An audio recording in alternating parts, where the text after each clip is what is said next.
understands these chairs is able to fix it so that the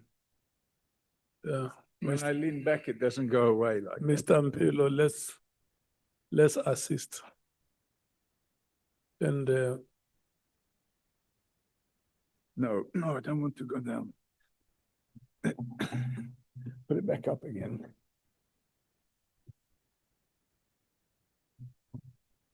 Ah, that's it. Thank you. Now it's fixed. is it fine now? Thank you, Chairman. Yes, I can lean like this without it going over like that. Can you turn it to my side? Let's see. Thank you, Chairman. Can you turn it to that side? Let's see. Okay. Thank you so much. Yeah, look at Honorable Malema and talk to him. Afternoon. Were you done, Honorable Member? I'd asked a question and then he gave an answer. That's when I said I didn't hear the answer. Can we proceed? I didn't get the answer. Okay. The answer was that what you said, would that be correct? And my answer, Chairman, was that would not be correct. Thank you. And then the handwritten letter, do you recognize your handwriting there? Chairman, I feel that is my handwriting.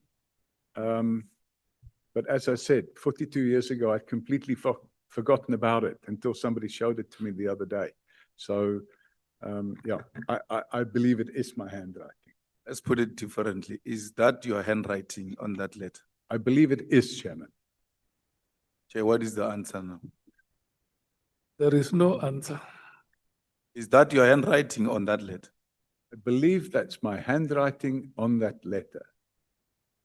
No, I'm not asking about belief. I'm asking about whether that letter is authentic and it's your handwriting that you see on there. You may not remember the content, but surely all of us remember our handwriting. So I would probably say that is my handwriting. Thank you. And then lastly, how do you say to us you don't remember who was your commander? Is probably 30 years ago and all of that? Because obvious, every police station in a particular year has got a station commander, has got this, has got that.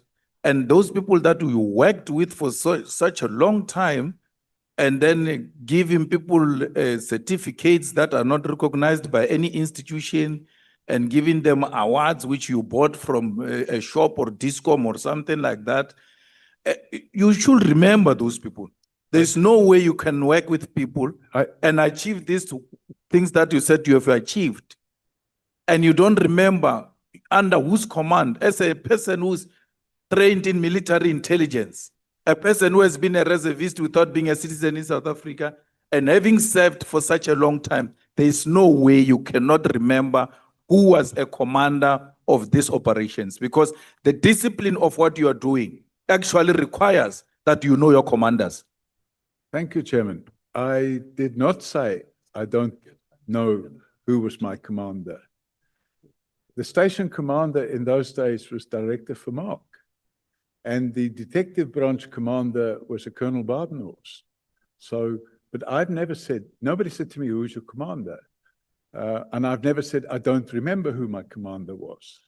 No, the question was, these things that you are telling us, is there a person who was commanding you who we can make contact with, who can confirm that indeed these achievements were made? And you said, no, I can't remember, it's 30 years ago or plus. I think it was asked by Honorable James. Sorry, Chairman. The reality is that I didn't say I can't remember who my commander was. I said I would have to look into it and find out. And if you go back on the record and play it again, you will hear that I said I would have to go and find out who. I don't even know if Director Vermaak is still alive. Our Colonel Badenhorst, I cannot say whether or not he's still around, because with 30 years ago, and with all due respect, I was a lot younger then, and they were a lot older than me. So if I can find somebody, but in the meantime, what I have done to try and evidence what I've said in my affidavit is I've attached some, just some, by the way. There's a lot more newspaper cuttings about the work that we did. And not one of those newspaper cuttings, Chairman, mentioned anything about intelligence services or anything like that. It was all about the successful work that we did and what we achieved in proper policing. Thank you, Chairman. You see, the problem is going to be when you ask yourself questions and answer your own questions. No one asked you if those people were still alive or not.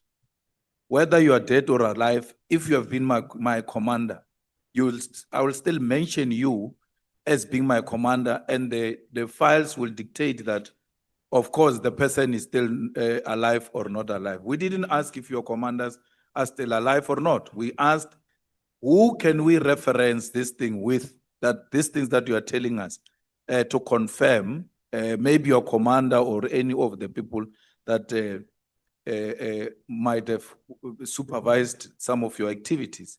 And I'm happy that without referencing anything, contrary to what you said, I have to reference and check, because some of these people, you were able to give us some names and we can work from there. And Thank you, Chairman, it's clear if you look at the letters, which is page A53, it's addressed to the station commissioner at Boyson's SAPS. It says, for the attention of Director Vermaak.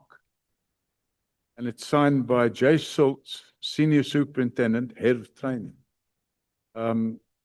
Now, I can go away and find out if there's somebody that still has knowledge of the work that we did back then that can come and say, yes, he did this, or no, he didn't do that, he did this, and what. But it wasn't put to me until now that I should be able to find such a person. Whip. No, thanks, Chair. I was very interested to the question that was raised earlier on by Honorable Malema, and I wanted to make a follow-up on it, but in this particular way, Mr. Sullivan. My own understanding, and I may be wrong, is that most of us largely have the value system that defines who we are imparted on us at a very young age. And I mean really in the 10, 15 years, at 20 years from where you were in the 80s, from what I'm hearing, you are already formed as a citizen. That's why you can even want to travel to another country. You are well formed, you understand the environment within which you live in. Now, in the light of the question that Mr. Malema was raising about what appears to have been a level of ignorance or naivety on your part about the country that you were beginning to have a very keen interest to go and work, which is South Africa. How do we reconcile that part? How do we reconcile that with what is said in your statement? Your statement is littered with examples of how you have, over a period of time, 20, 30 years, made interventions to fight against injustice. How do we reconcile that? Because I think you becoming a proponent or a fighter for justice could not have been something that just occurred after 1994. In the early 80s, the way in which injustices was perpetrated in the country, which is what Mr. Malema was raising, should have really said something to you as you were about to decide that I'm traveling to South Africa, in a country where the overwhelming majority of the people, especially from the Black community, were major victims of a wide perpetrated system of injustice. How do we reconcile that? If somebody listens to you today and the 20-year-old you then, who, as I said, by that time at 20 years, should have been already imbued with a particular value system about what is right and wrong and what to stand for. That's what I wanted to hear your comment on in relation to that question and that matter. No, Chairman, it's quite, I would say, a good question. And in some regards, I took a decision probably in my early 30s that actually what I wanted to do was to improve the life of South Africans. And I'm not talking about the white Afrikaners and the white people, but I wanted to improve the lives of Black people in South Africa, because I felt that that was the type of contribution I wanted to make. And I absolutely have some evidence of that here, which we will come to. And I'm satisfied that, well, I'm not, maybe not satisfied, but I accept that in my 20s, my views were perhaps naive. But as life went on, I realized, no, we can improve the lives of people in South Africa, and I can demonstrate that that's exactly what I've done. And I don't want to take away from the evidence leaders, but we will come to that at some point in time. But you know, every person in their life realizes that no matter what you do in life, sometimes your life isn't perfect. Sometimes what you do, you think, maybe I shouldn't have done that. Or maybe I shouldn't have felt that way. Maybe I shouldn't have done that. Or maybe I shouldn't have done that. But you can't change history, but you can change the future. And what I do with my life, certainly over the last 36 years, is I've tried to make South Africa a better country for all its people, especially the previously disadvantaged people. And in that regard, I can demonstrate that I spend a lot of my time and energy and my own personal money in doing that.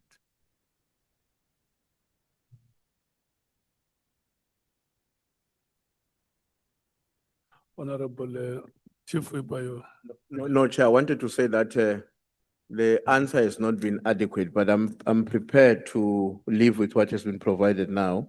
And during my tenure, I can expand on this issue so that I don't completely divert the proceedings as led by the evidence leaders. Thanks.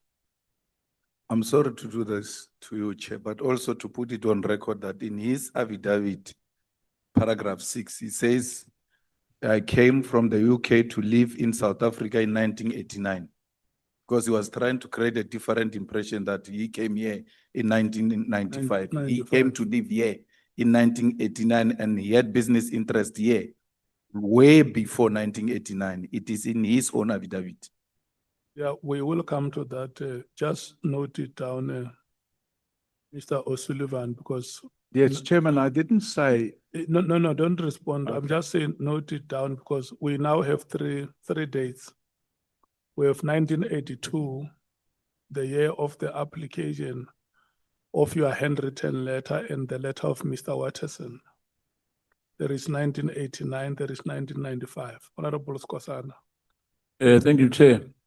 I just wanted to emphasize that as well. Hence, when we started, when the evidence leader was asking Mr. O'Sullivan that we agreed that we are disregarding that 1990 issue.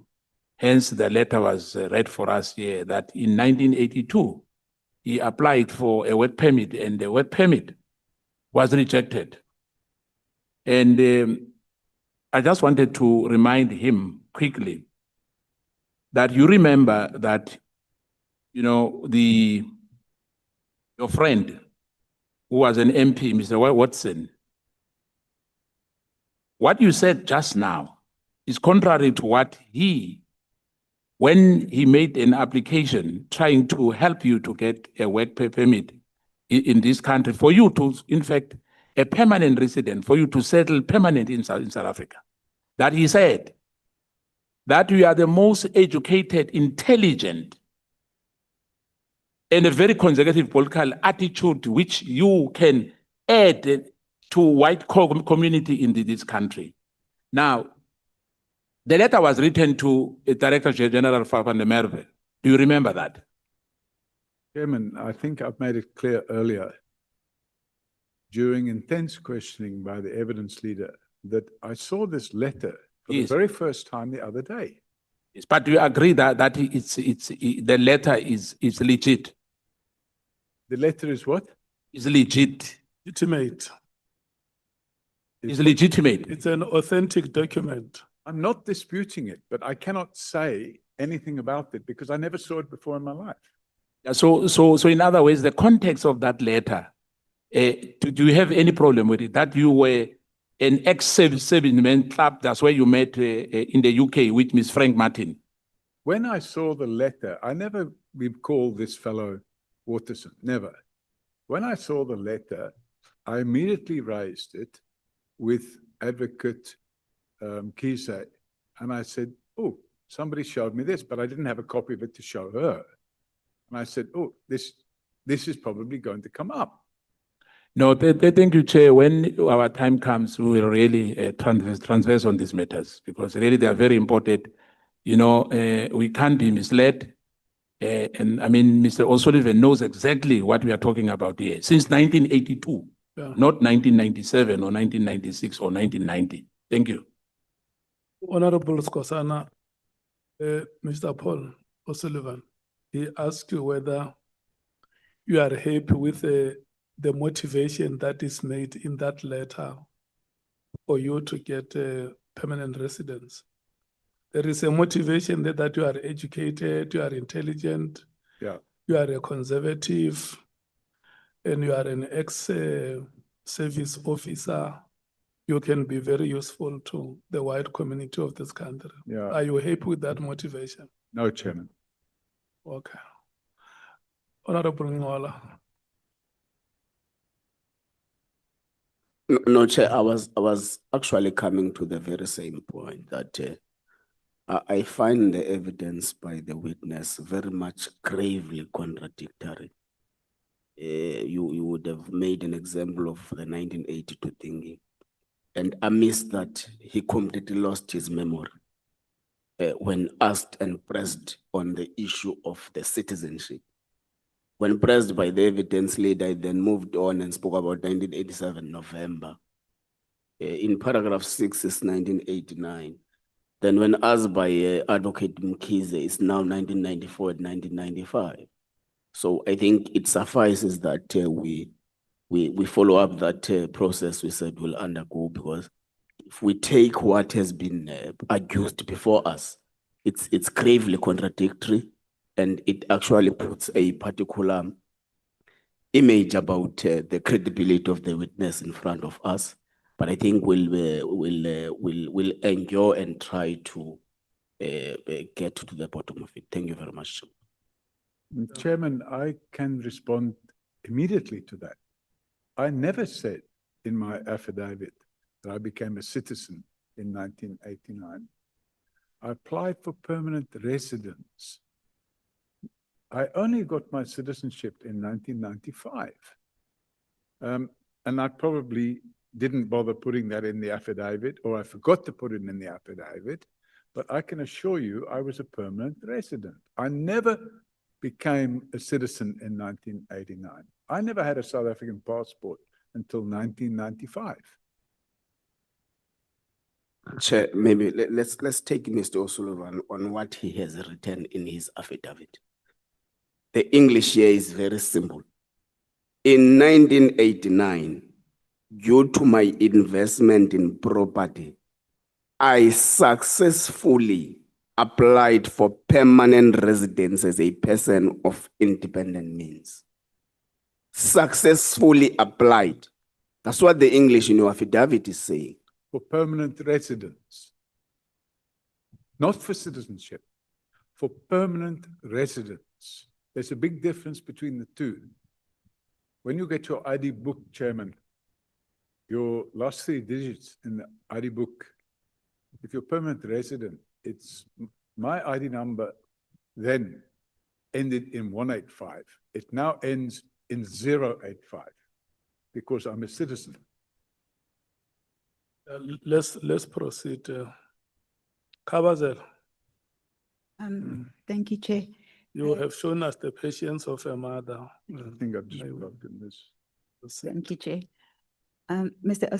Chair, I'd just like to confirm, and also just for the purposes of the record, that Mr. O'Sullivan on Sunday evening did contact me to say that there may be a letter a letter which he did not have in his possession, which I did not have sight of, and certainly did not know the contents of the letter. But he did mention that there's a letter in circulation on social media, but we could not do anything about that letter until we got possession of it this morning. So I confirm that for the record, that you did contact me. Yes, I contacted you because it made me realize, oh, there's something going on here. I've already done my affidavit. If I'd have recalled what happened 42 years ago, Chairman, I would have included it in my affidavit, but I never expected, but I immediately contacted the evidence leader and discussed it with her. Okay, so Mr. O'Sullivan, we are now at page 20, at paragraph 21 of your affidavit. Uh-huh. Could you explain how you came to be appointed as the Group Executive, Aviation Security at Airports Company South Africa, AXA, in early 2001? Yes, thank you, Chairman. I was working in the Border Police, and at the same time I was working in the Border Police, I was a director of Tourism Johannesburg, and I was also a director of an entity which I had formed called Johannesburg's Big Five Tourist Destinations. And I was also a director of the Tourism Business Council of South Africa.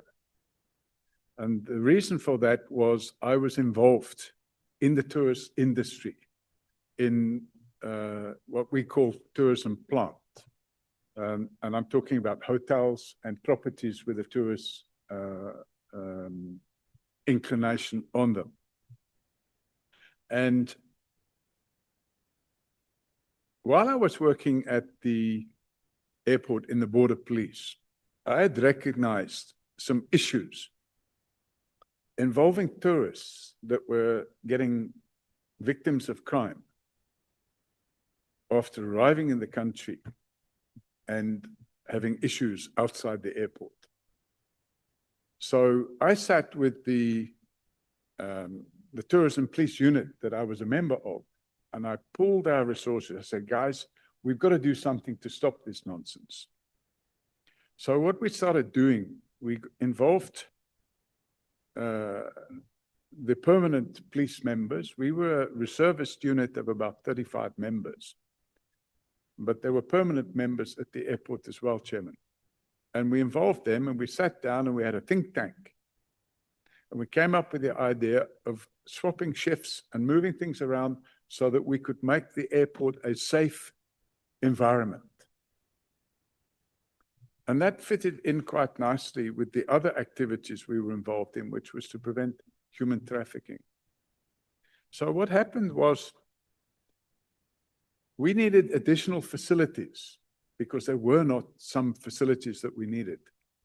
So I made representation to the general manager of the airport, a gentleman by the name of Bongani Maseko. And I said, Bongani, we need some additional facilities here. Can you help us? And he said, no, we'll have to have a meeting and what. So we had another meeting and they said, no, this is going to cost money. I'll have to get it approved by the board. And he asked me to come and do a presentation to the board of AXA as to why we wanted these changes at the airport.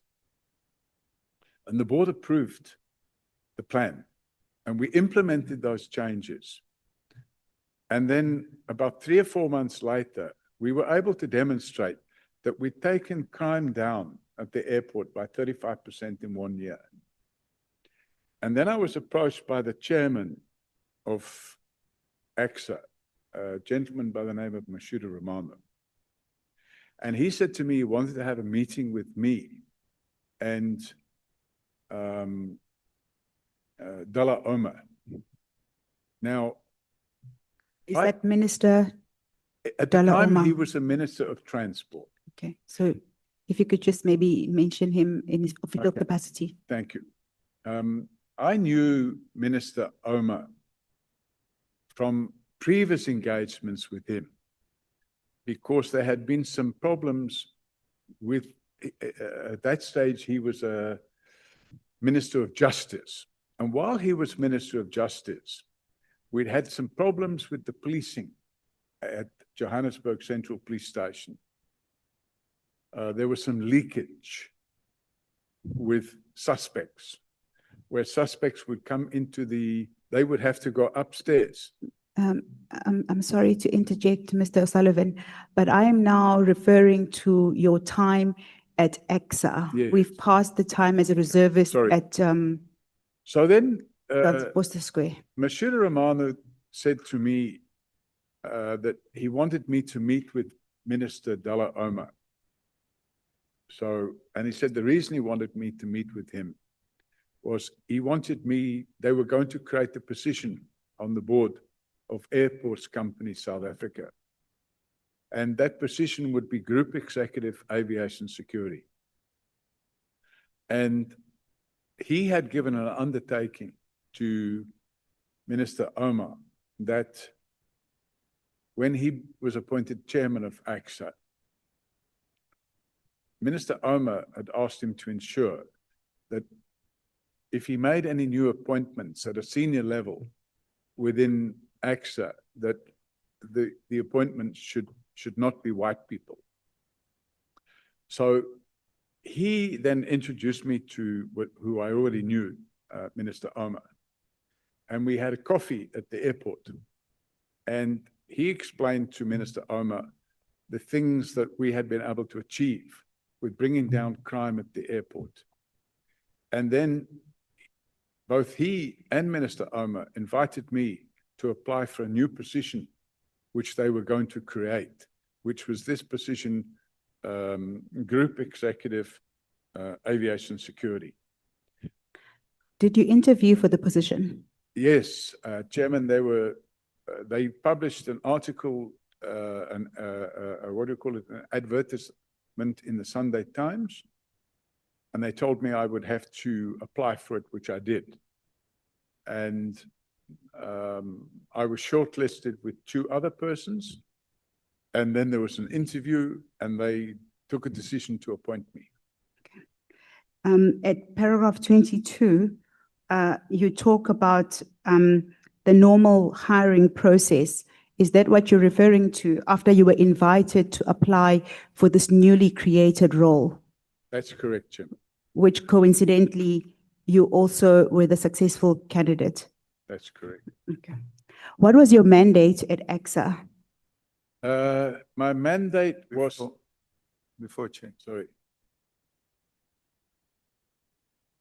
There are 2 hands here, Honorable Skosana, Honorable Malem. Thank you, Chair. It's very short. I wanted to find out the issue of parallel. What do you mean parallel? There was you were approached before the job was advertised, am I right? they told me that they intended to create such a position and they would be placing an advertisement in the Sunday Times. And that when they place the advertisement in the Sunday Times, they would like me to apply for it because they liked the work that I had done at the airports with the Yeah. border police. Yeah, if I hear you well, you said that they didn't want to appoint a white person, am I right? That's what you said earlier? So, no, I didn't say they didn't want to appoint a white person. I said that when Monsieur Romano was made the chairman of Airports Company, he had agreed with the Minister of Transport that he would not appoint a white person into any senior position Yes. on the board of AXA. Right. Now, my last one on that, clarity on this parallel. When you said to the evidence leader, when she asked you about the parallelism of that advertisement, I didn't hear you well. What is parallel there on that? There was another candidate, or what was it? Don't remember using the word parallel, but there were other candidates and there were interviews. So it was a formality. The job was created for you. No, Chairman, the job wasn't created for me. They had a panel of people that did the interview. To disclose that the minister and the chairman, Ramashuda, approached you before that job was advertised. My understanding is that they'd taken a decision to advertise the position, but they hadn't advertised it, and the advertisement was coming out either the next week or the week after. So I No, was my informed- question is, did you disclose during the interview that the minister, Dula Oma, and Ramano Mashudu, that they've approached you, that they are going to create a group executive for aviation and security at AXA? Yes, I did disclose it in the interview. In fact, the interview panel included the chairman. The same person who asked you to, that you advertise that? It's correct. Thank you. Thank you, Chair. Honorable Malim. No, Chair, thanks. When the advert was taken out for this position, what were the requirements in terms of qualifications? I can't remember, Chairman. We're going back over a quarter of a century. I didn't keep a copy of the advertisement. Do you have a degree or equivalent yourself? No, that wasn't a requirement. Do you have a degree or an equivalent? You. No, So that post will not, Group Executive Aviation and Security will not have required a degree. no, there was no degree required in the advertisement. It was designed to suit you. I don't agree with that. The advertisement came out the week after I had that meeting. Who was in the panel? How many were they and who were they? I think there were 4 or 5 directors of Airports Company, the chairman and 3 or 4 other directors. Was there no one representing the minister at the panel? Chairman, I can't remember. It's, I think 26 years ago or 25 years ago. But there were people sat there. There were directors of the Airports Company, and there was the chairman of the Airports Company. And I think the group executive HR was there. Mr. Paul O'Sullivan, everything good about you, you remember it. For sure, you even remember the flight number you came with here. But if something is not of your favor or interest, all of a sudden we're told, yes, it's 26 years ago, it's 30 years ago, but you have detailed every achievement you have made. You remember everything that suits you, that is good about you. There is a panel, you're being interviewed for such a senior position. Was there no one there representing a minister? Chairman, when I went in for the interview, I didn't ask, where are you from, where are you from, where are you from, where are you from? There were 4 or 5 people there. I can remember the name of Mashudu Romano. There was another gentleman who was a white person. He was a director of the Airports Company representing Aeroporti di Roma, who was a shareholder. And to my knowledge, there was somebody there, but I don't remember who was representing the other shareholder, which was the government of South Africa. And then there was the HR director. And that's it. I can't, you know, I mean. Did you have any qualification or any practical experience that has to do with aviation? I've been a pilot for 40 years and been a pilot for 40 years. For 40 years? Yes, So you are a qualified pilot? 40 years. I'm asking, are you qualified pilot? I've been a qualified pilot for 40 years. You went to school to be a pilot? Yes. I own my own aircraft. I live that, that I understand. But school, because those people of pilots go to school and then they have to do some hours. Have you done all of that? I've done all of that. And then you had security experience, because it's aviation and security. I have that experience. I went on a course in the United States to learn specifically about aviation security, because I wanted to understand.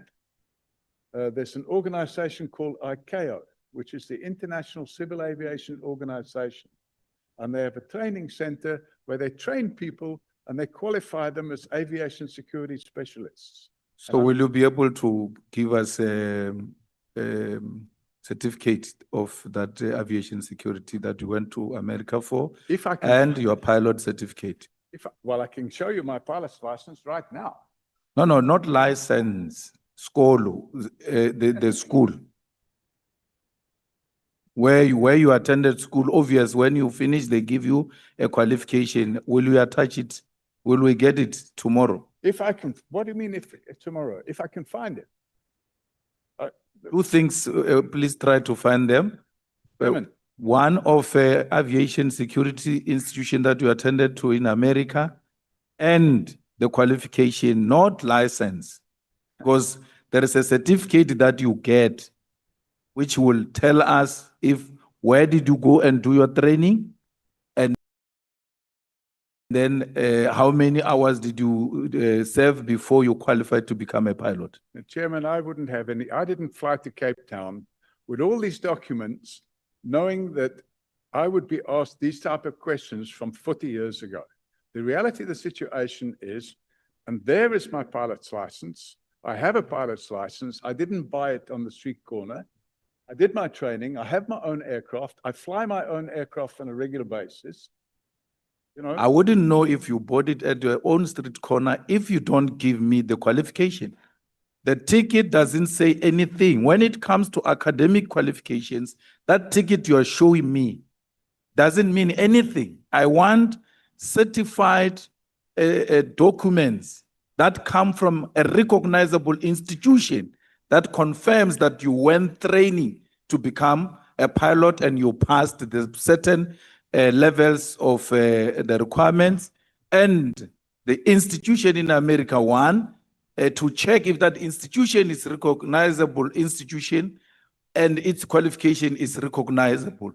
And we need both, even if it's not tomorrow, Chair. We need to, because here is a post, we're being told he can't remember what were the requirements. He doesn't have a degree or post-matric qualification. It says he went to aviation security to some institution and all of that. We need to see all of that, to see if indeed there was some element of qualification closer to this post that was specifically created for him.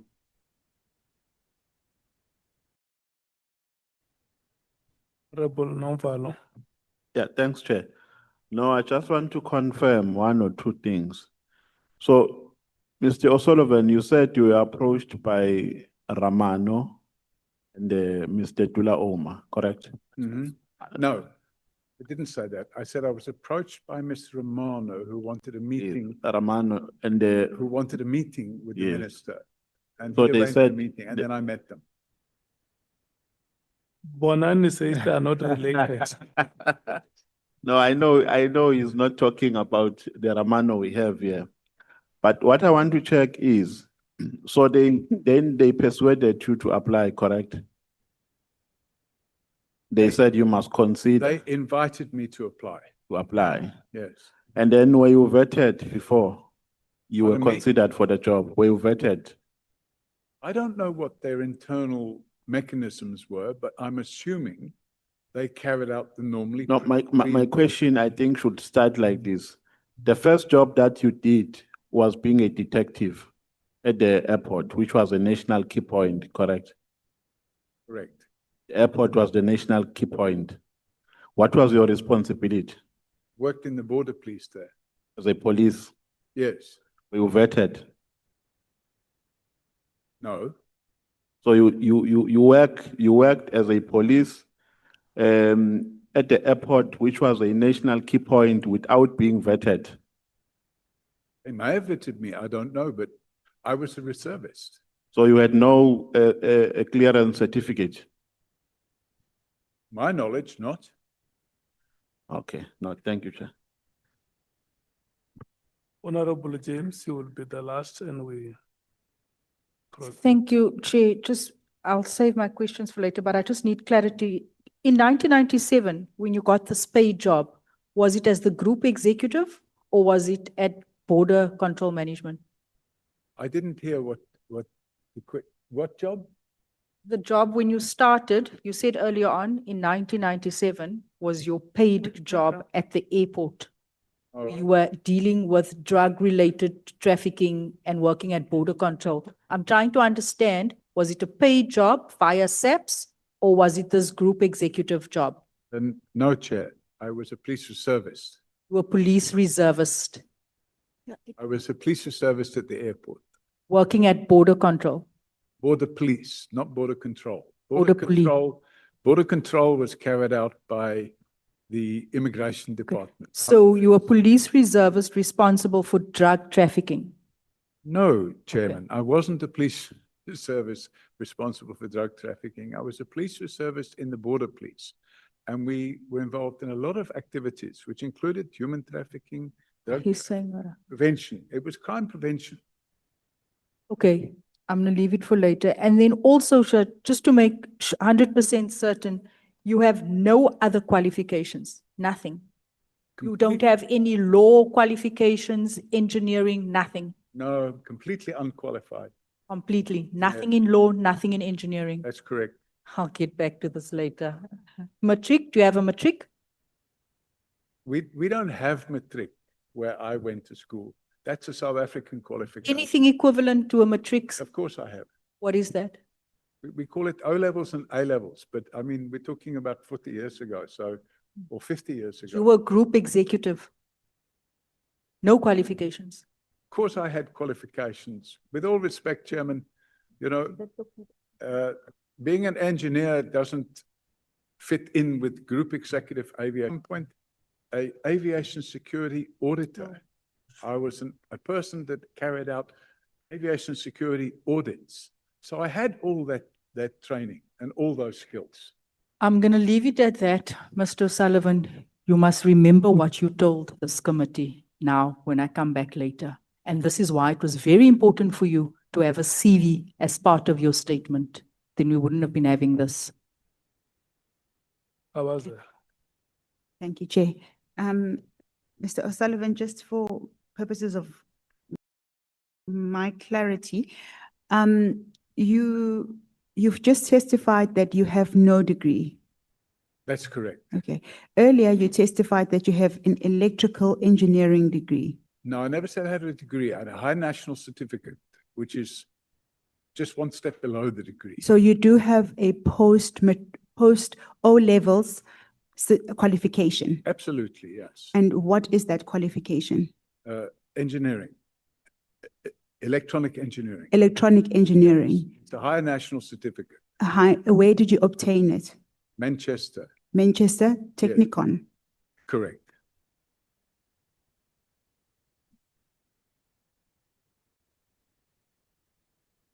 Okay. So electrical, Manchester Technikon. Electrical, it's called electrical engineering. Electrical and electronic engineering, Okay, and that is your post O and A level qualification. correct. Okay. We were at paragraph 23 of your statement. And there it reads, I had carte blanche to make radical changes and to review all security contracts in place. My question that I had posed to you was, what was your mandate at AXA and what did your initial assessment reveal regarding the security? Perhaps let me take it one step at a time. What was your mandate at AXA? My mandate at AXA, Chairman, was to improve security, not just at Johannesburg Airport, but at all the airports. And what did your initial assessment, once you joined, what did that reveal regarding security at all the airports in South Africa?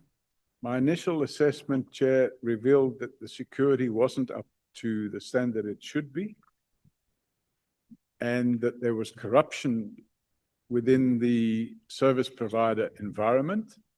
For example, bribes were being paid to AXA employees to sign worksheets to say that people had performed certain jobs that hadn't been performed, and equipment tenders were going out in a corrupt fashion. I assessed all of this. I then went to speak to the chairman. I explained to the chairman that we had these problems. He said we need to fix it. And that was what we did. We went about to fix it. Could you elaborate on what you mean by having carte blanche to make radical changes? Okay, so for example, they had just completed a tender before I joined for the replacement of all the archway metal detectors and the pre-flight screening equipment of passengers. Where you put your bag on a conveyor belt, it passes through. At the other end, they can have a picture and see what's in your bag. And the replacement of all that equipment at 10 airports, I can't remember the exact figure now, but it was millions of rand. And when I joined, in the first month I was there, I was brought the tender documents and told we need to place this order now. And you have to sign this that we're going to buy all this equipment. So I said, okay, let me have a look at all that. And I asked some questions. And I had a problem because the lowest bidder wasn't the contractor that they planned to issue the contract to. And there was a difference of several million rand. So I then decided to look into that further. And I found the lowest bidder. And I asked him, you tendered for this equipment, but they've disqualified you from receiving the contract because your equipment doesn't do exactly what the specification says. And the tenderer told me, he said, no, our equipment can't do that because the specification has been written for the winning tender's bidded equipment. In other words, it would appear that the winning tender contractor had assisted AXA to write the specification because it would suit the equipment that he would have been supplying. And when I saw this, I went and had another look at the document, the specification. And then I started doing a comparison between all the tenders who submitted a tender. And I found out that, in fact, only one person could have won that tender, and that was the highest price tender. So I went back to Mashuda Romano and I said, we have a problem here. My suggestion would be that we retender, and instead of tendering exactly what the equipment should be, we should retender on the basis of what the equipment should be able to do. In other words, it should comply with these relevant international standards, and it should be guaranteed, and it shouldn't break down, and blah, blah, blah. And he agreed with that. So we retendered, and I think we saved some in the region of 5 or 6 million rand on that tender. And the same applied to the manpower contract. We had 10 airports, and for some reason, all of the security employees for the 10 airports were from one contractor. And when I analyzed the scope of the tender and the work that was being performed, I found discrepancies. And the discrepancies I found was, I would go there, for example, out of hours, not during normal working hours. I would go there outside normal working hours. And we had the tender documents, so we knew how many security personnel we should expect to find at each security checkpoint in the airport. And when I went to validate how many people were there, every time I went there, I found that there were people missing, which meant they were the contractors who had won the contract were doing what they call short posting. So you might have a security checkpoint where there's supposed to be 5 people on duty, and there were only 2 people on duty. But the airports company was paying for 5 people to be there. So over a period of, I think, 2 months or 3 months, I think we sent 22 breach letters or 21 or 22 breach letters to the contractor. And the breach letter stipulated what the tender said, what the contract said, and it said, by the way, on this date at this time, we found the following, and we listed the defects in the supply. Then what we did, we carried out an audit of the personnel that they had employed. And the specification stated that the workforce had to consist of a certain grade of security officer. You have what they call grade A, grade B, grade C, grade D, grade E, like this. And at certain positions, the person would have to be a grade C. At certain position, it would have to be a grade B. At another position, it would be acceptable to have a grade D. And when we did an audit of the security staff that they had, not only did we find people missing from their posts, and they weren't missing because they'd gone away, they were missing because they'd never been there in the first place. And then we found that their qualifications were not in keeping, and some of them were not even registered as security guards at all. Okay. To that end, you actually, in your affidavit at paragraphs 23 and 24, mention a specific contract and contractor as an example. That's correct, Chairman. A company called Kusalani Security and Risk Management. How did you deal with that contract? This is the company that supplied approximately 5,000 heads around the 10 airports. And we issued them with 2021 breach letters. And the breach letters we kept issuing more or less every 2 or 3 days. There was a breach letter being issued. So I was really getting on top of these people.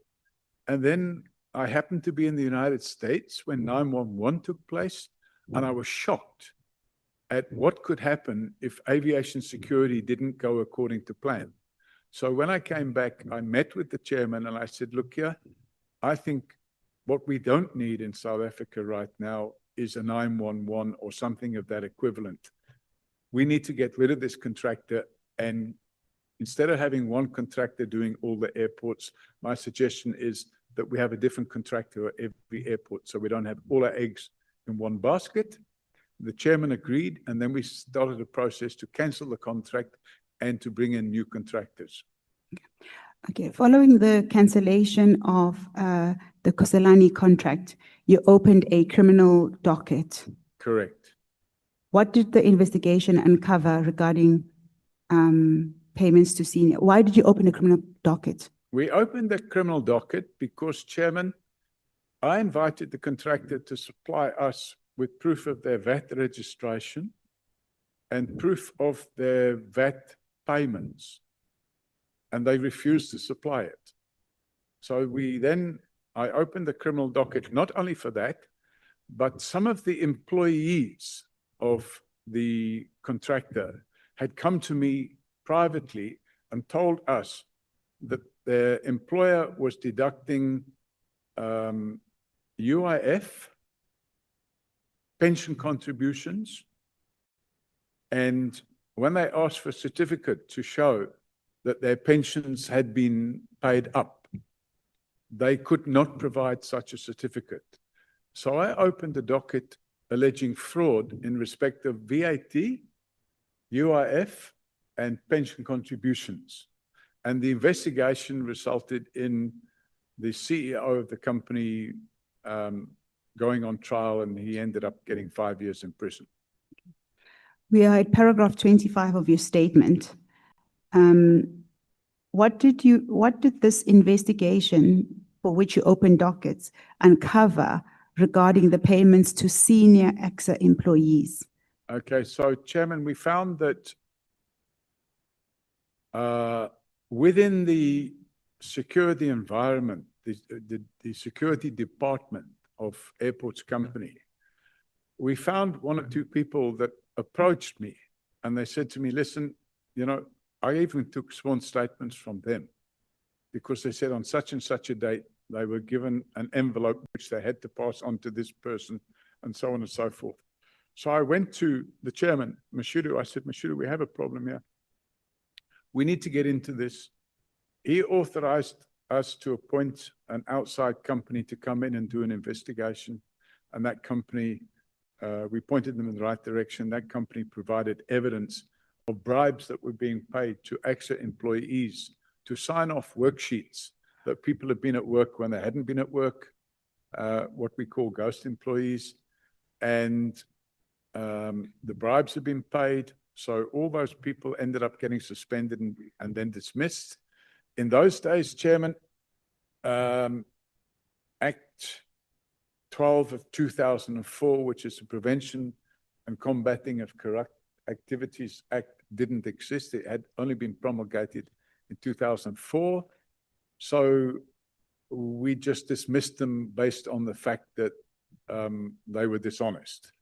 In the same vein that you speak about what the investigations uncovered, you also mentioned the late National Commissioner, Police Commissioner, Mr. Jackie Silebi. Yes. Could you expand on why you mentioned him particularly at this paragraph?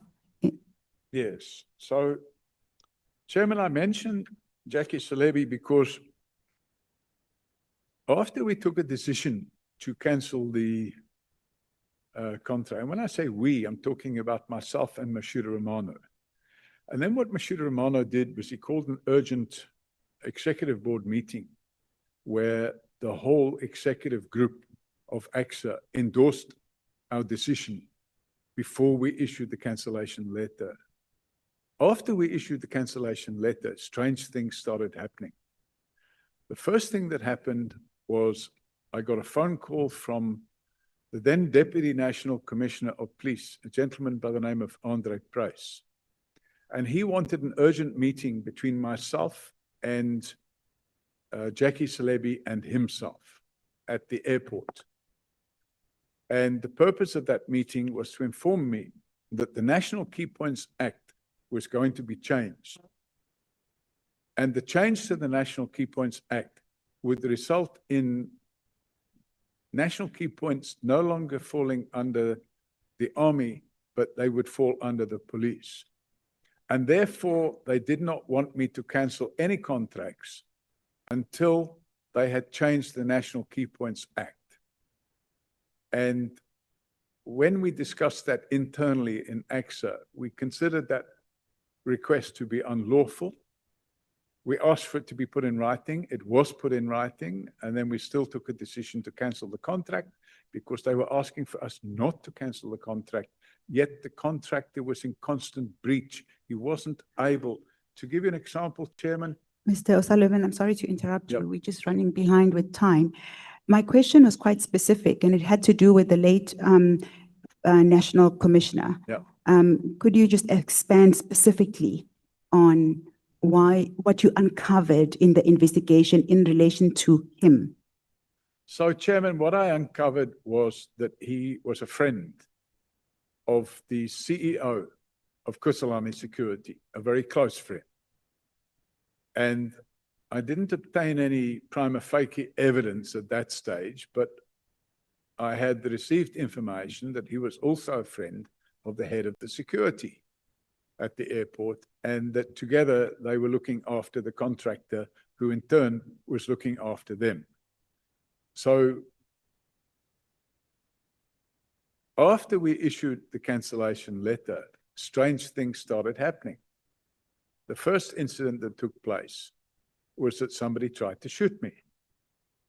And I had a bullet hole in my car. In fact, I had a small chunk out of my thigh. The bullet actually singed my thigh and smashed the window and went through the door. And the same night, Mashuda Romano had a house in Northcliffe. And the same night, he was out at a function and two guys arrived in a motor vehicle without number plates. And they tried to go into his property, but his bodyguards were there and a shootout took place with the bodyguards. And then I said to Mashudu, I don't think you should stay at home until we get this contract dealt with and out of the way. Oh, I should mention 2 days or 3 days before that, Kusalani Security had launched an urgent application in the High Court to prevent the, to interdict the cancellation. And in that application, they also indicated that they had been informed by the Commissioner of Police that the police would be taking over the security management of the national key points. And the national key points, we had 10 airports, but then only 3 of them were national key points. And I had become the national key points officer for the owner of the national key points, which was AXO. So, Mr. Sullivan, do you have a copy in these documents? We don't have a copy of that court order. so unfortunately, Chair, I tried to get a copy of that court order, and I think I phoned the attorneys, I think either in your presence or advocate presence, and they said that they would look for it, but it's like 25 years ago. Do you remember what the outcome of the order was? The order was that their urgent application was dismissed with costs and the contract was cancelled. I have here an article from a newspaper from 23 years ago. Airport security boss faces VAT fraud.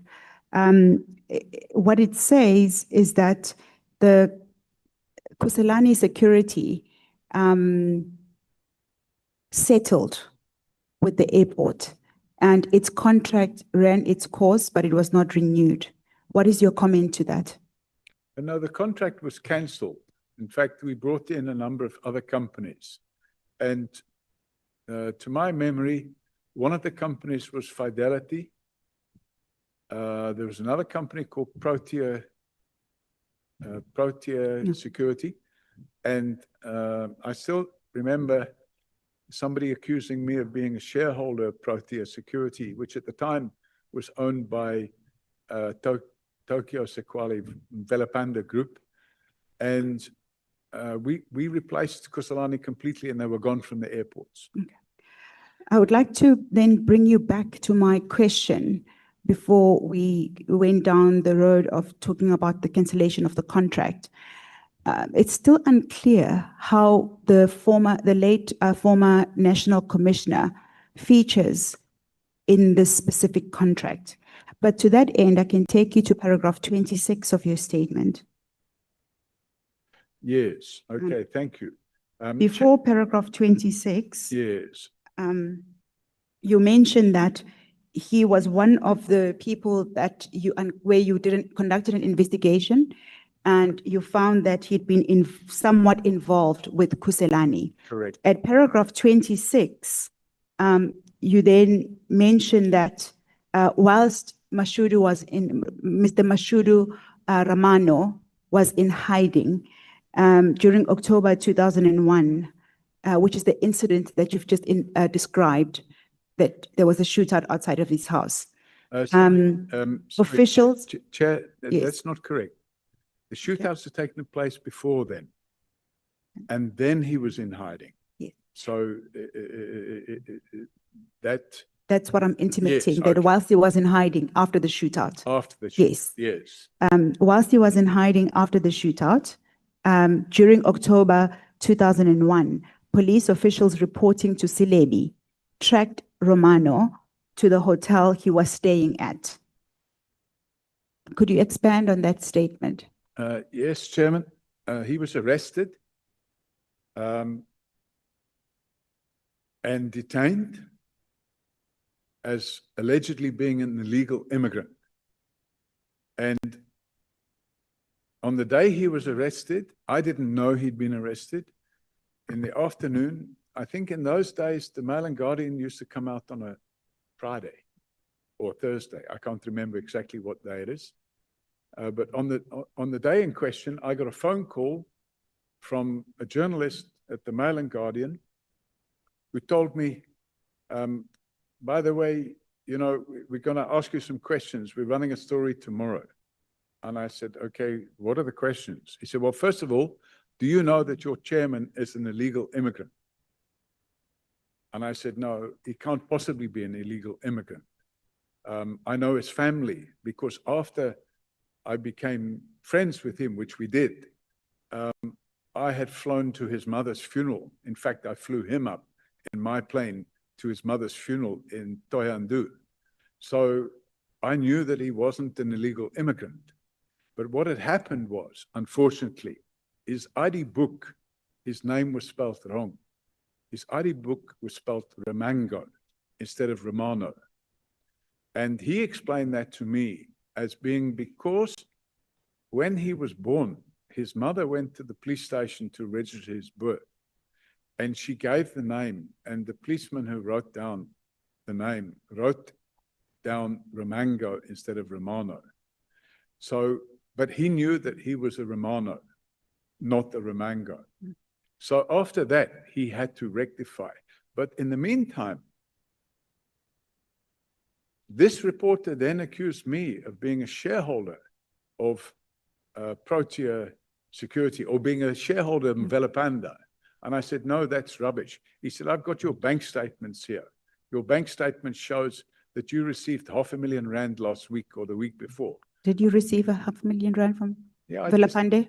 No, not from, I'd sold some shares. Okay. So, To Velapande? no, I had nothing to do with Mvelapande. I'd sold some unit trusts, in fact, shares. I'd sold some unit trusts. So, you know, you buy and sell and, you know, that's how it works. So I had nothing to do with Mvelapande at all. And so I said this to the journalist. And the next day, there was a headline in the Mail and Guardian that Mashuda Romano was arrested and detained for being a legal immigrant. And by the way, in the morning, I got a phone call from Mashudu. He said, they've just released me. This is about 23 years ago. Yes. Yeah. Well, hang on. That was 2001. Yes, about 25 25 years ago. Yeah. Okay. Or 24 years ago, because it was, I think, October 2001. Okay. And he said, they've just released me. And I said, thank God, I've been trying to get hold of you. I said, thank God, I've been trying to get hold of you. What happened? And then he gave me this explanation that I've just given you now about the Ramango, the Romano, and so on and so forth. Your role at this point, you'd been now at EXA for a couple of months. How involved was your role? I mean, you started, you've testified that you basically did an audit of all the contracts and you found that there were irregularities. You canceled a number of the contracts. So it was one big contract. But you mentioned a number of others that were also That quite. was equipment then. Yeah. That wasn't a contract, that was a tender. Okay. My question, Mr. O'Sullivan, is basically leading to your role. How involved was your role at EXA? How much time did you require in order to execute all the things that you were doing? Well, I hit the ground running and I spent literally 7 days a week there doing this. And unfortunately, the airports regrettably were in a mess. If I had to tell you, in the first 4 months of my being at Airports Company, we had multiple robberies, including airside robberies, where bandits came into the airport and held up people that were unloading cash and diamonds from a KLM flight. $26 million was stolen from a Swiss air flight. And this was causing chaos because the people in the outside world were starting to say, well, hang on a minute. Look at all these heists going on at the airport. And of course, unfortunately, they were all happening at Joburg Airport. And this was during your role specifically at EXA as head of security. And at paragraph 29 of your statement, you say that by 2001, although I was a senior executive at EXA, I still maintained my role as a reservist at the Border Police as the work was complementary. You've just testified that your role was 7 days a week and it was very involved. You hit the ground running. How did you manage to balance your role as an executive at EXA and still provide volunteer work as a reservist at the Border Police? Well, probably that's easy to explain because my Border Police work was at Johannesburg Airport. And 99%, so we kept records of where the security incidents took place over the 10 airports. And 99% of all the security incidents were taking place at Johannesburg Airport. So I knew that if I could fix Johannesburg Airport, I would fix the problems at all the airports. And I suppose you can say this. In fact, I've used the expression, the work was complementary. So being a police reservist, I'm wearing two hats now because I'm also seeing through two sets of eyes. I'm seeing what I would see as a policeman. I'm also seeing now as a security specialist. And I'm now starting to say, aha, one way to solve this problem is we put security controls in on these doors with card readers. And now people won't be able to open and close those doors without having proper identity systems in place. So it complemented itself like that. Honorable Skosana. Chair, thank you. Mr. Oliver, I just want you to clear this up. Earlier, you said that you were appointed as well because 3 airports were national key points, am I right? Right. And you are now a national key point official. Correct. Without being vetted. Well, I think at that stage, they didn't require vetting. It only came later. National key point.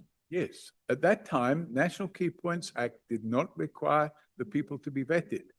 And anyway, I won't be surprised, I'll just make a comment on that. I mean, you had no any qualification, formal education when you were appointed as a group executive, am I right? Well, there were no qualifications in the field of aviation security other than the ICAO certificate, which I had. Yeah, no, because it's a clarity question, I'll ask you tomorrow. What I'm saying is, remember, we agreed earlier that the post was advertised. That's what you said. Correct. And the requirements, you don't remember what were the requirements? 26 years ago, there was an advertisement. A person had to be competent at the job and had to demonstrate a proven knowledge of aviation security. I can't remember what else. Yeah, it's fine, because remember that they recruited you from property development and tourism company. You had no experience of that. And as well, No, earlier, sorry, just. you had no experience of security. Yes, I had experience of security. That forensic security you're talking about, your company. Pardon? Your company. The experience was from your company. Airports company, you mean? No. I'm saying the experience you had, was it from your own company? Chairman, I had worked as a country manager for Chubb Security. Yes, I'm aware. It says so, yes. Yeah, and you were running your property development company and the tourism company. Well, at the same time. The tourism company's chairman were non-executive positions. Yes. I wasn't running those companies. They would have had executives that ran those companies. I had a non-executive position where I was invited to contribute because of my knowledge in the tourism industry. Yeah, no, it's fine. We are talking more about this. What I'm saying to you, what I want to put it to you, when I want a clarity on this one. Remember, you said to us that some of your people you trained, the 1,500 people, some went to PAL, college or what? Am I right? No, I went to PAL.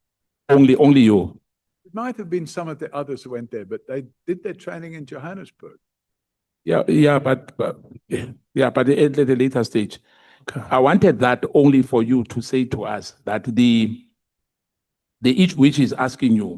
Now, I think on paragraph 29, where you said you put up 70 hours and 80 hours at border policing, between board roles, it doesn't make sense.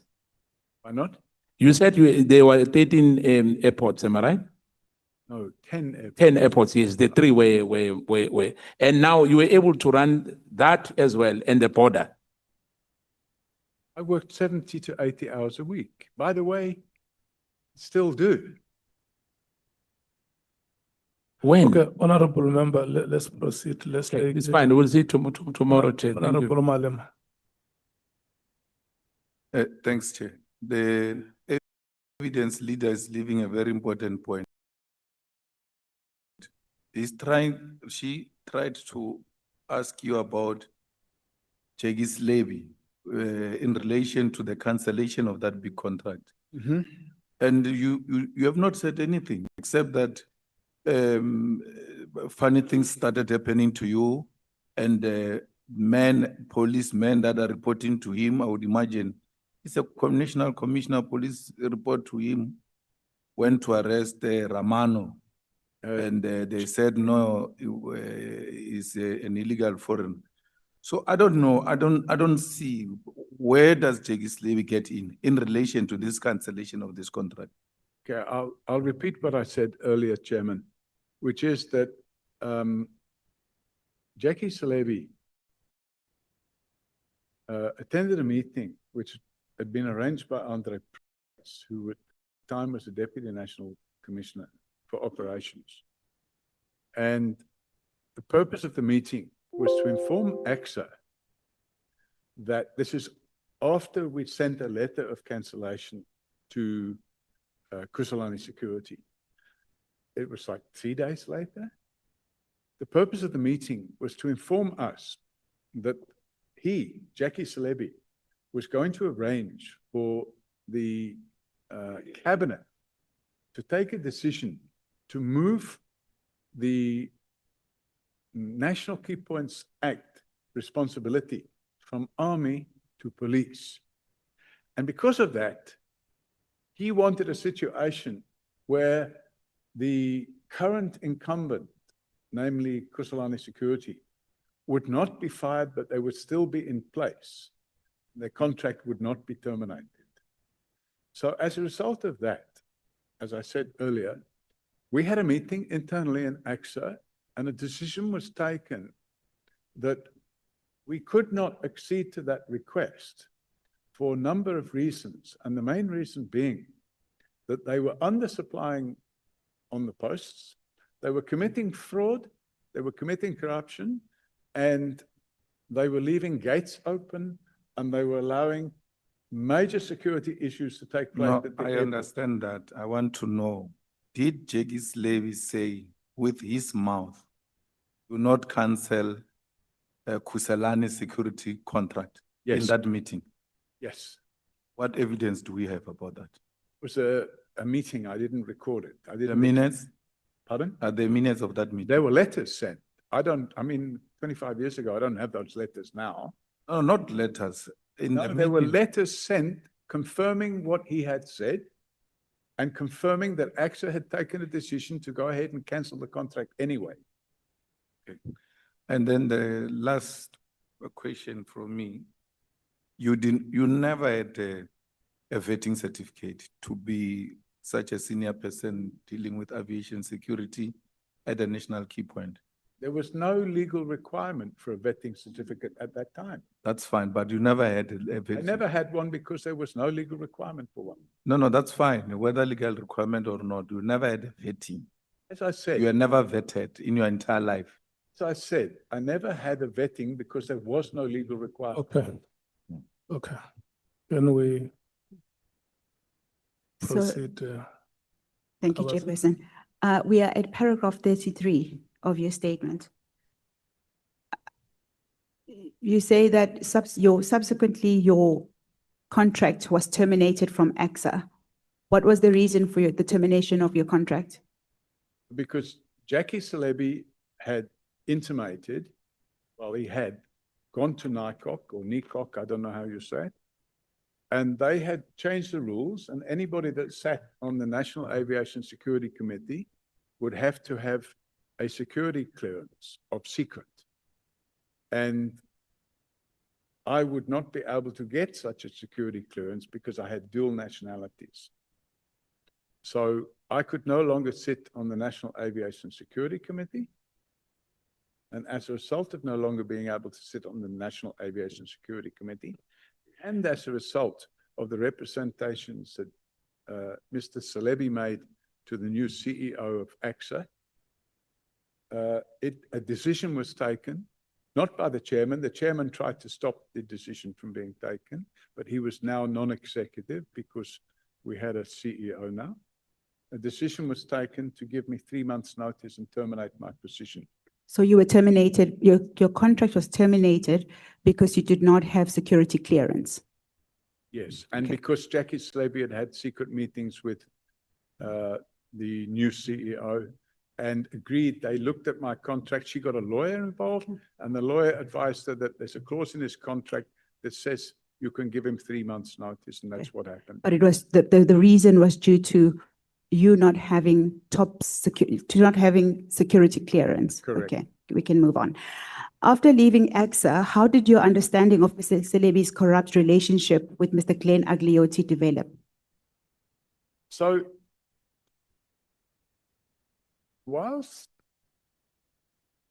we were in the border police, this is before I joined AXA. So, I remember an incident. It must have been, Just specifically the relationship between Mr. Selebi and that's what I'm talking about. Glenn Agliotti, if we can Yes. just limit So it to that. while I was in the border police, we had a consignment of counterfeit goods that came in, and the consignment of counterfeit goods was being brought in by Glenn Agliotti. If you could be specific about what those counterfeit goods were? They were, I call them tackies, but they're running shoes. Converse was the manufacturer's name, but they were counterfeit. They were not real Converse, and they were polo shirts, golf shirts.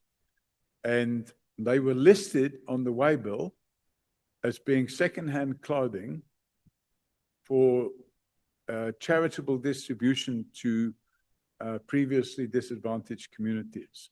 But when the container was opened, it was found to be brand new Converse shoes and polo shirts, which were allegedly secondhand clothing from China. Okay. Besides the clothing, was there any involvement of narcotics, drugs, along the lines of the things that you were specifically looking after at the airport, which you have mentioned? No. No. No. Later, I found out about that, but that would have been a few years later. Okay. So you were still describing the relationship and how you uncovered it. Yes, so what happened was, after my role at AXA had been terminated, I became aware of the fact, in fact, I became aware of the fact before my role was terminated. I laid a formal complaint with what was then called the ICD, which was, ICD stood for the Independent Complaints Directorate. And I laid a formal complaint with the ICD whilst I was still working at AXA against Jackie Selebi for interfering in the contractual relationships between AXA and the contractor. And when the new CEO started, I was called in and told I must withdraw that complaint. Did you withdraw it? No, I refused to withdraw the complaint. And the reason I refused to withdraw the complaint was because I believed the complaint was valid. And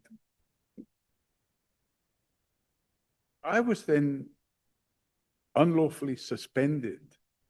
But at this point, Mr. O'Sullivan, with all due respect, you've now been terminated. Your contract has been terminated. Before I was terminated, I was unlawfully suspended. Okay, but we are now at the point, I'm sorry to interject, I don't mean to rush you, it's just time is not on our side. In the timeline of where we are in the testimony, you have left AXA and you are now investigating Mr. Selebi, even though you've left AXA. And that's where we are in the testimony. If you could just expand on that.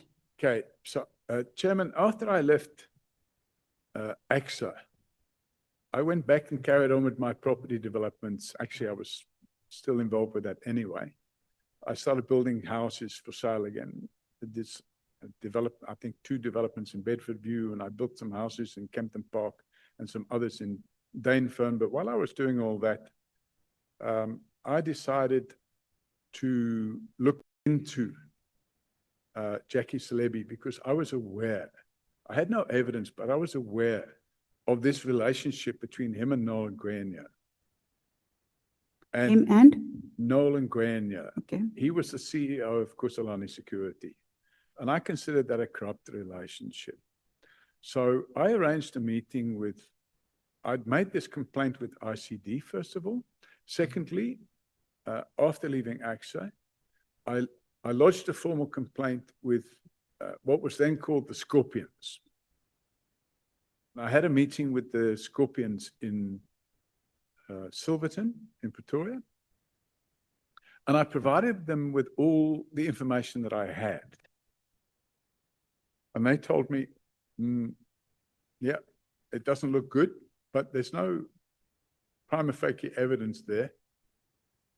If you find any evidence, come back and tell us, and we'll have another look. So I decided to go out and look for evidence.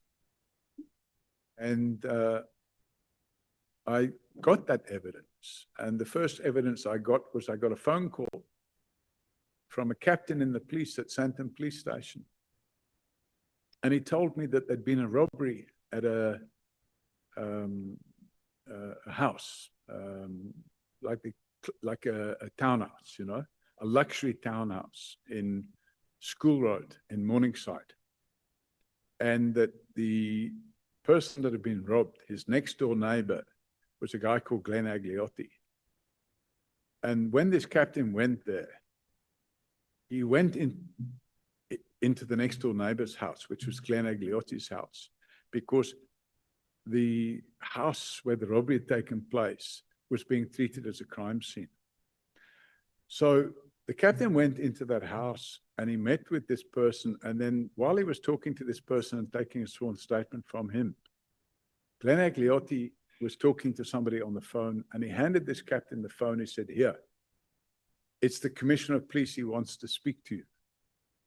And the captain in question spoke on the phone with the Commissioner of Police, which was Jackie Celebi. And Jackie Celebi told him, and that's what he put into a sworn statement. what was the name of the captain? Sure.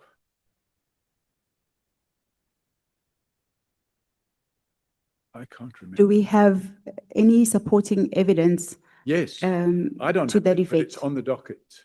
Okay. So the Scorpions obviously ran with the investigation because it wasn't just that. There were a number of things that came together. So we had, first of all, that situation. And that's what you uncovered basically in your investigation, that he was That was the involved first- with That was the Agliotti. first thing. Okay. So what Jackie Celebi told the captain was, look after this fellow Glenn Agliotti. He's a close personal friend of mine. I then remembered that several years earlier, when I was in the border police before joining AXA, that we'd had this consignment of clothing, this, What you described earlier. yes, the counterfeit goods. And we had detained the goods, and I'd arrested Glenn Agliotti. And you then leave it, and the next thing. You had arrested him as a reservist? I'm just Yes, in that capacity, okay? yes. Okay, and we. And Honorable Nompalo. Yeah, no, thanks, Chair. No, Mr. O'Sullivan, may you please extricate me from this confusion? Earlier, when I asked you about security clearance, you confirmed that you did not have it. And then when the council asked you leave that copy. about your dismissal, you said, should I wait for you? Can I proceed? Thank you.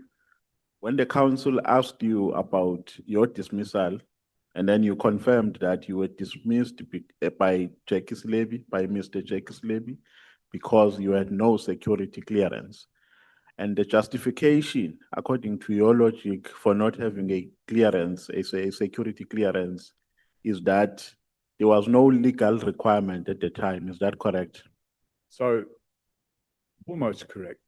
Yeah. Now, what precipitates my confusion here is that I find it very ironic that Mr. Celebi can dismiss you on the basis of a requirement which is not prescribed by the law. So, Chairman, I can explain that. First of all, Jackie Salebi didn't dismiss me. No, terminated your contract. He didn't terminate my contract. My contract wasn't a contract with the police.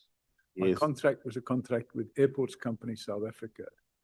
And what happened was, Jackie Salebi first attempted to have the National Key Points Act changed so that the National Key Points would report to the police. And the next thing he did, he went to NICOC, and he got them to change the regulations so that everybody that sat on the National Aviation Security Committee would have to have security clearance. So they brought in a new regulation. And I couldn't meet that regulation because I didn't have security clearance. So it became a requirement It became a requirement at a after- later stage. Yes, after I. So at the time when you were appointed, it was not a requirement. Correct. That is your logic. That's a fact. Oh, thank you, Chair. I want us to take a break, Kawazela, at what time? I think this part is almost done. So I think we should be done by past to take a break. Okay.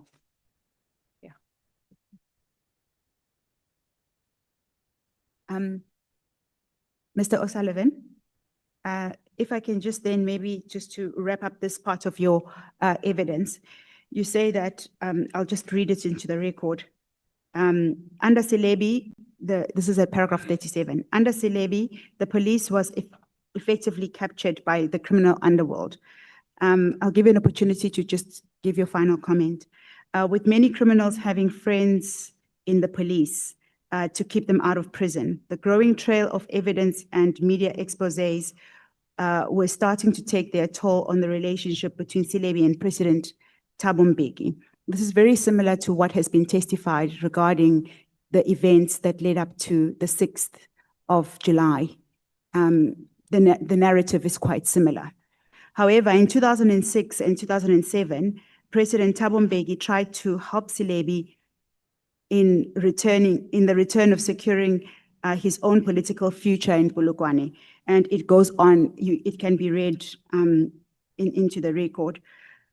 The question that I have specifically in relation to that paragraph, just to be, for the sake of completion, you then go on to say that prior to December 2007, there was a coordinated effort by President Mbeki and an overseas-based agent, Mr. Andre Pienaar, to save Salebi on the one hand, yet arrest and charge Zuma on the other hand. They failed.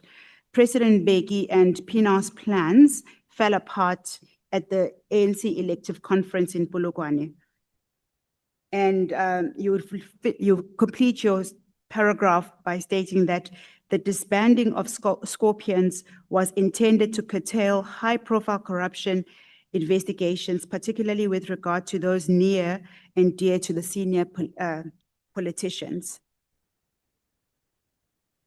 My question for you in respect of that paragraph 37, it's quite convoluted and a lot can be said about that paragraph, is how did your in your view, what was the impact of Mr. Salebi's tenure as commissioner on the integrity of police and services? Chairman, I became aware of appointments that were being made in the police of individuals being promoted into positions that they weren't suitable for. For example, Richard Ndluli was made the national head of crime intelligence. There were other appointments. I can't remember the names of the people now, but people were being appointed that weren't qualified. And I think it became apparent that from the evidence and the statements I took, that these things were happening because we had a corrupt chief of police. So I intensified I didn't believe that South Africa would benefit from having a corrupt chief of police. And I also didn't believe it would be in the interests of South Africa to have a corrupt police chief allowed to continue in return for arresting and charging a person that had aspirations to become the president of the country, for example, Jacob Zuma. And I felt that this kind of activity cried out for intervention. So I stepped up my investigations, and the rest is history. I managed to get sworn statements from witnesses linking Glenn Agliotti to drug trafficking, linking Glenn Agliotti to counterfeit cigarette importation from Zimbabwe, and linking Glenn Agliotti to payments being made to Jackie Selebi. How did you specifically uncover the drug trafficking that Agliotti was involved with? Could you expand? Sorry, Chair, before that. On a point of correction, Richard Mdluli came head of crime intelligence under President Zuma and Natim Teto, not under President Mbeki. Okay. Sorry, Chairman, Richard Mdluli was appointed not National Head of Crime Intelligence. Thank you for assisting me there. He was appointed Provincial Head of Crime Intelligence in Gauteng by Jackie Selebi. Thank you for pointing that out to me. Just for the purposes of the committee, at page 74 of the annexures, it's B74, you have enclosed a report which details the specific persons that you say were involved in the various criminal activities. However, my question to you at this stage is, you say that you uncovered drug trafficking. Correct. In the timeline where we are, you have left your role as head of security at AXA. You are now back in business and also doing reservist work. No. How? Yes. I was no longer reservist, Chair, Okay. because Jackie Selebi terminated my role as a police reservist. And he inspired the need to terminate my role as head of aviation security. So I had no police work after that. What were you doing at the time? Property development. You say that you were investigating various things. Why were you investigating as a property developer? Because I wanted to live in a country where there was a rule of law. I wanted to live in a country where a person who did his job well wouldn't be fired because somebody wants to commit the offense of corruption without being caught. I wanted to live in a country where security contracts were not given to the person that paid the highest bribe, but they were given to the company best suited to provide the service. And that would make the airport safe. I didn't want to live in a country where something tragic should happen, for example, like 911. I didn't want to live in a country where you could go to the police station to open a case and the criminal that committed the offense would get away with it because he paid a bribe to the police. I realized by 2003 that we were on a slippery slope, and the best way to get off that slippery slope was to bring back some ethics into the police. Yeah. You were at the point, I actually derailed you by asking a different question, but you were about to explain what you uncovered, how you uncovered. It's not necessarily specifically about Glenn Agliotti, but it's more about your investigative work into drug trafficking. And you were about to expand on how you managed to uncover drug trafficking, which Glenn Agliotti had been involved in. Yes, Chairman, obviously you get somebody phones you, gives you information. I think it became common knowledge that I was looking into Jackie Selebi. And you sniff around and you get information, but you can't prove anything.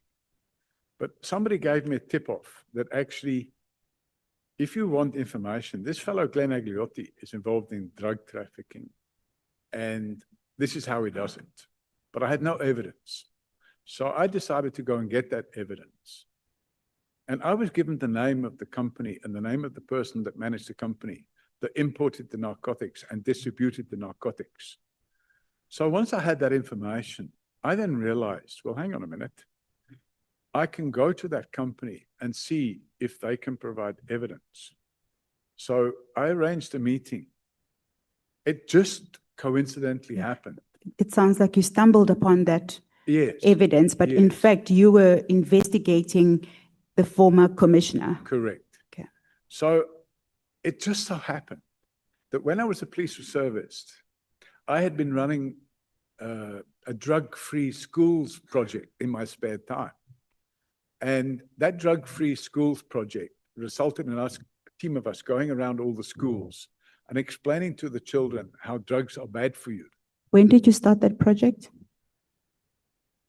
That would have been the mid-90s. Whilst you were a reservist? Correct. Okay. And one of the schools I went to was Houghton Primary School. We went to a lot of schools. We felt it was important not just to focus on high schools, but to also focus on primary schools, because primary school leavers become high school students. And whilst there's probably not much drugs being sold at primary schools, once they get to a high school, the drugs are being sold there. And we decided that the best thing to do is start with one level of education for the primary schools and another one for the high schools. And obviously the education for the high schools was more age relevant, and the education for the primary schools was also age relevant. And as a result of this interaction with the primary schools, one of the schools I went to, I mentioned, was Houghton Primary School.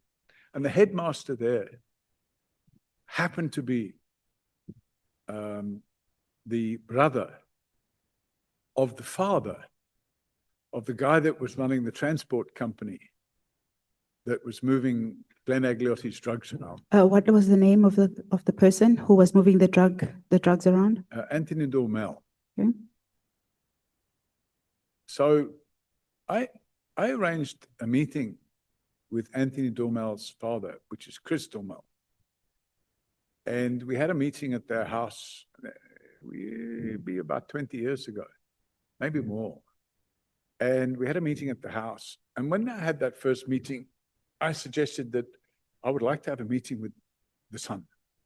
And I explained to them exactly why. That I'd want this son to understand what's happening with the stuff that he's moving around. Now, we had that meeting and he agreed that actually he always suspected that there was something wrong, but he didn't know what. And he agreed to set out chapter and verse. And as a result, we went to a shipment that he had stored at a warehouse on the East Rand. And there was about 200 million rands worth of drugs there. What did you do with that information? Once you got to the scene, what was your first reaction? My first reaction was to take a sworn statement from the guy, because what you always like to do is make sure you get something in writing. Okay, so you got a sworn statement, and what was the next step? Then I went back to the Scorpions, who I'd met with a couple of years earlier, and I said, listen, I think we've now got something. So you reported this drug bust to the Scorpions? They did the drug bust. I didn't do the drug bust. Okay. So you accompanied the Scorpions to a venue where there was an operation undergoing? No, I didn't do that either. Okay. What I did was, I showed them the sworn statement I had from this individual, and I asked them, would they be prepared to meet with this individual and take this matter over? And they agreed to do that. And then I introduced them. We had a meeting at McDonald's in Bruma. Not Bruma, East Rand Mall. We had a meeting at McDonald's in East Rand Mall. And that would have been about 95. maybe 96. I can't remember the exact year. And we had a meeting there, and we sat there for 4.5 hours, where they interrogated this fellow, and What was the outcome? they made a decision to mount an operation. Okay. And the operation they mounted lasted for a month or two, and then they busted them and they arrested them all. And then they arrested Glenn Agliotti. And what was the final, the ultimate consequence for Mr. Silebi? What, The ultimate consequence for Mr. Silebi was that he was convicted of 6 counts of corruption and sentenced to 15 years in prison. from the investigations that you would have conducted, what did you actually discover? How do you mean? What did I? What did you just, what came out of your investigations? You said that all of these things that you've been testifying about are things that were on this, like almost on the side. It's not what you were necessarily investigating. The person that you were after was Silebi.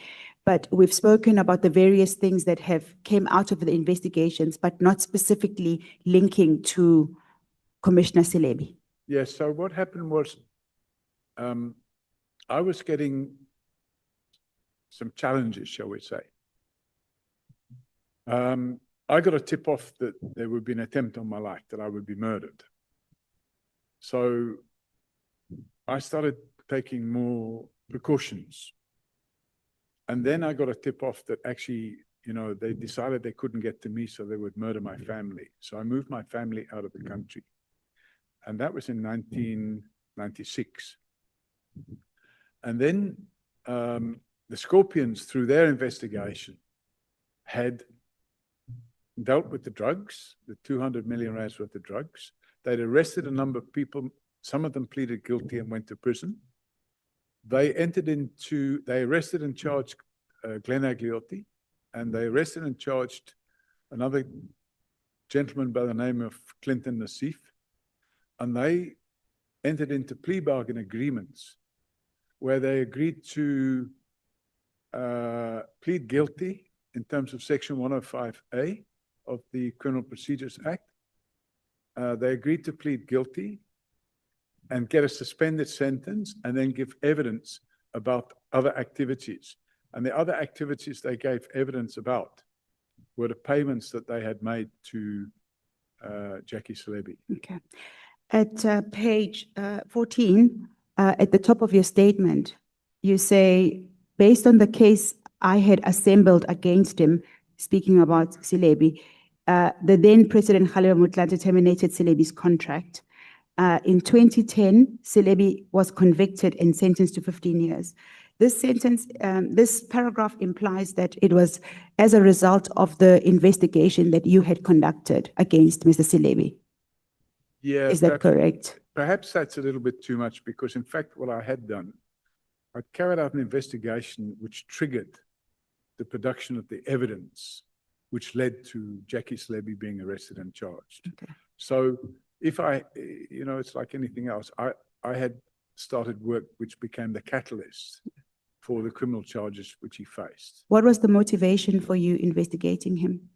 As I said earlier, Chairman, I wanted to live in a country where there's a rule of law. I didn't want to live in a country where a chief of police could be so corrupt that he could enter into an agreement that would assist a sitting president to arrest and charge a future possible president.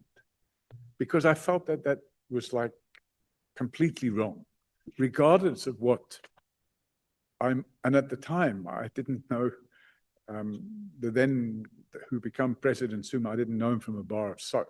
So I had no knowledge. Would it be fair to say that as a result of Mr.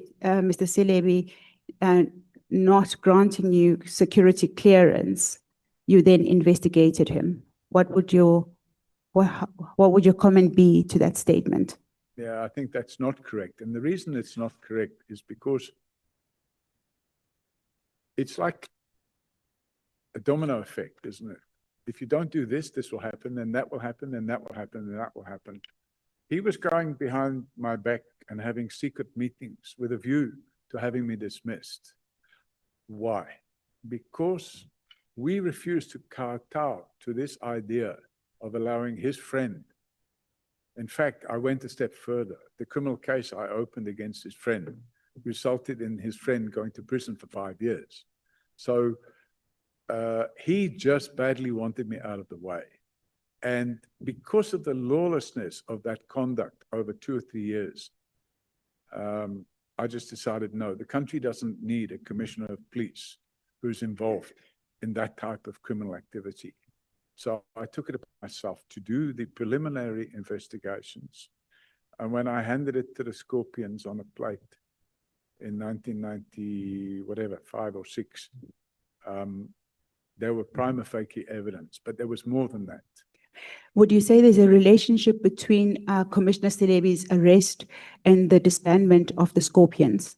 I'd say absolutely, without a doubt. Part of the problem, Chairman, is that the Police Service Act makes it clear that no police official may be an active politician. And at the time Jackie Selebi was the Commissioner of Police, he was also a member of the National Executive Committee of the ANC. So now suddenly the rules relating to the Police Service Act were being flouted. And not only that, you heard about all these so-called spy tapes. And the spy tapes make it clear that there was a concerted effort on the part of certain persons, one of them being the then head of the Scorpions, a chap by the name of Leonard McCarthy. Because the spy tapes show his conversations with the